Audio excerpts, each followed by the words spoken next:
बहू अपनी माँ से कहती है, क्या बताऊँ मम्मी, आजकल तो बासी कढ़ी में भी उबाल आया हुआ है। जब से पापा जी रिटायर हुए हैं, दोनों लोग फिल्मी हीरो हीरोइन की तरह दिन भर अपने बगीचे में ही झूले पर विराजमान रहते हैं।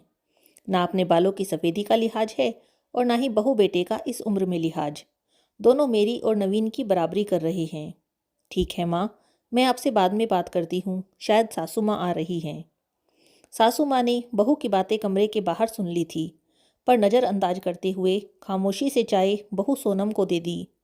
सासू माँ बहू सोनम को चाय देने के पश्चात पतिदेव अशोक जी के लिए चाय ले जाने लगी।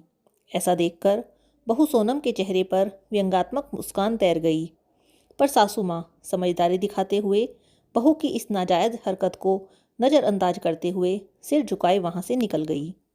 पति के रिटायर होने के बाद कुछ दिन से उनकी यही दिनचर्या हो गई थी। आजकल सासू माँ प्रभाजी अपने पतिदेव अशोक जी को उनकी इच्छा के अनुसार अच्छे से तैयार होकर अपने घर के सबसे खूबसूरत हिस्से में अपने पतिदेव के साथ झूले में बैठकर उनको कंपनी देती थी।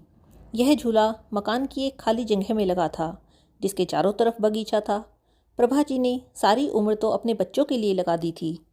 पांडे विला 2 मंजिला कोठीनुमा घर अशोक और प्रभा का जीवन भर का सपना था, जो उन्होंने बड़ी मेहनत से साकार किया। घर का बगीचा 20 बाय 20 गज की कच्ची जगह में था। यह वास्तव में प्रभा के सपनों का बगीचा था। यहाँ तरह तरह की बेलें, कई प्रकार के पौधे, हर सिंगार का घनेरा पेड़ और एक छोटा सा टैंक जिसमें कमल के फूल खिल रहे थे। जाड़े में तो रंग बिरंगे फूल, डहेलिया, गुलाब, पेंजी और तमाम किचन गार्डन की सब्जियां चार चांद लगा देती थी। बगीचे में धनिया, पुदीना, मेथी की बहार रहती। तरह तरह के फूलों की खुशबू से पूरा घर और अशोक बाबू और पत्नी प्रभा सकारात्मक ऊर्जा से हमेशा सरोबार रहते थे। ऐसे मनमोहक वातावरण में वहाँ पर लगा झूला मन को असीम शांति प्रदान करता। यहाँ का वातावरण इतना सुखदमय और शांतिमय था कि कोई भी यहाँ बैठता तो उसके उठने की इच्छा ही नहीं होती। जाड़ों में वहीं तसले में आग जलती और भुने आलू शकरकंद के मजे लिए जाते, और बरसात में सुलगते कोयलों पर सिकते भुट्टे का आनंद लिया जाता। पहले वह और अशोक इस मनमोहक जगह में कम समय के लिए ही बैठ पाते थे।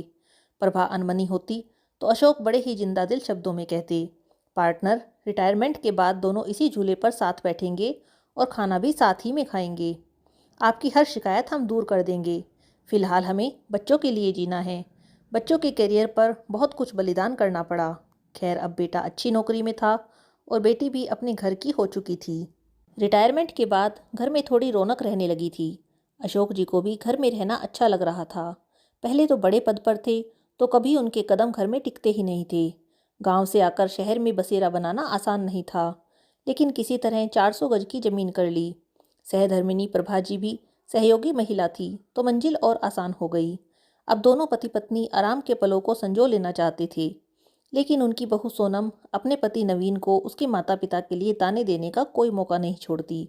उसने उस कोने के बागीचे से छुटकारा पाने के लिए नवीन को एक रास्ता सुझाते हुए कहा, क्यों ना हम बड़ी कार खरीद लें नवीन। आइडिया तो अच्छा है, पर रखेंगे कहाँ? एक कार रखने की ही तो जगह है घर में। नवीन थोड़ा चिंतित स्वर में बोला, जगह तो है ना वो गार्डन तुम्हारा, जहाँ आजकल दोनों लव बर्ड्स बैठते हैं। सोनम थोड़े व्यंग्यात्मक स्वर में बोली, थोड़ा तमीज़ से बात करो। नवीन क्रोध में बोला, लेकिन फिर भी सोनम ने अपने पति को पापा जी से बात करने के लिए मना ही लिया।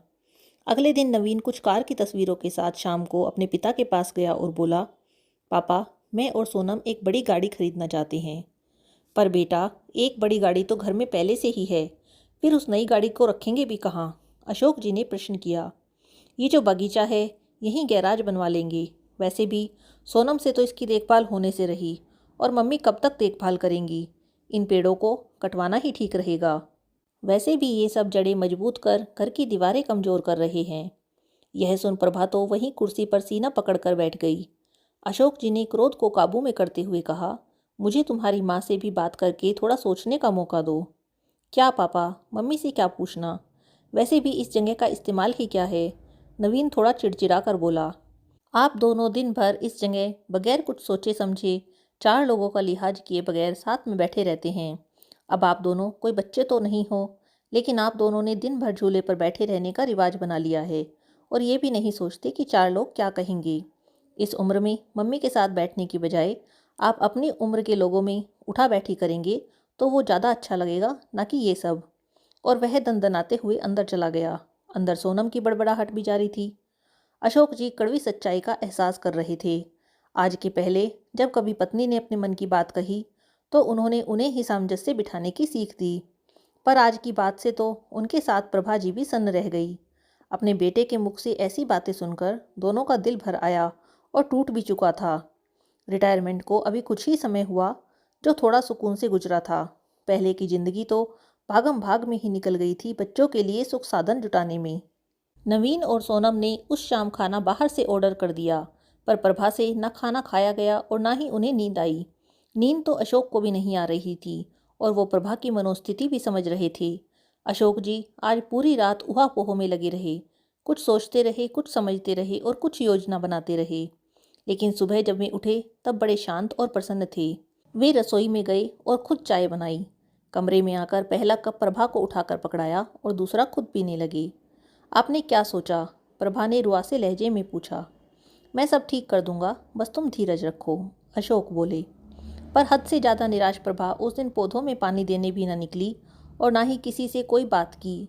दिन भर सब सामान्य रहा, लेकिन शाम को अपने घर के बाहर टू लेट का बोर्ड टंगा देखकर नवीन ने भौचक्के स्वर में अशोक से प्रश्न किया, पापा, माना कि घर बड़ा है, पर ये टू लेट का बोर्ड किस लिए? अगले महीने मेरे स्टाफ के मिस्टर गुप्ता रिटायर हो रहे हैं, तो वो इसी घर में रहेंगे, उन्होंने शांतिपूर्ण तरीके से उत्तर दिया। हैरान नवीन बोला, पर कहाँ? तुम्हारे पोर्शन में, अशोक जी ने सामान्य स्वर में उत्तर दिया। नवीन का स्वर अब हकलाने लगा। और हम लोग? तुम्हें इस लायक बना दिया है। 2-3 महीने में कोई फ्लैट देख लेना या कंपनी के फ्लैट में जाकर रह लेना, अपनी उम्र के लोगों के साथ। अशोक एक एक शब्द चबाते हुए बोल रहे थे। हम दोनों भी अपनी उम्र के लोगों में उठे बैठेंगे। तुम्हारी माँ की सारी उम्र सबका लिहाज करने में निकल गई, कभी बुजुर्ग तो कभी बच्चे। अब लिहाज की सीख तुम सबसे लेना बाकी रह गई थी। पापा, मेरा वो मतलब नहीं था, नवीन सिर झुकाकर बोला। नहीं बेटा, तुम्हारी पीढ़ी ने हमें प्रैक्टिकल बनने का सबक दे दिया। जब हम तुम दोनों को साथ देखकर खुश हो सकते हैं, तो तुम लोगों को हम लोगों से दिक्कत क्यों है? इस मकान को घर तुम्हारी माँ ने बनाया। ये पेड़ और इनके फूल तुम्हारे लिए मांगी गई ना जाने कितनी मनौतियों के साक्षी हैं। तो यह अनोखा कोना छीनने का अधिकार मैं किसी को नहीं दूंगा। पापा, आप तो सीरियस हो गए। नवीन के स्वर अब नर्म हो चले थे। ना बेटा, तुम्हारी माँ ने जाने कितने कष्ट सहकर, कितने त्याग करके मेरा साथ दिया। आज इसी के सहयोग से मेरे सिर पर कोई कर्ज नहीं है। इसीलिए सिर्फ ये कोना ही नहीं, पूरा घर तुम्हारी माँ का ऋणी है। घर तुम दोनों से पहले उसका है, क्योंकि जीभ पहले आती है, ना कि दांत।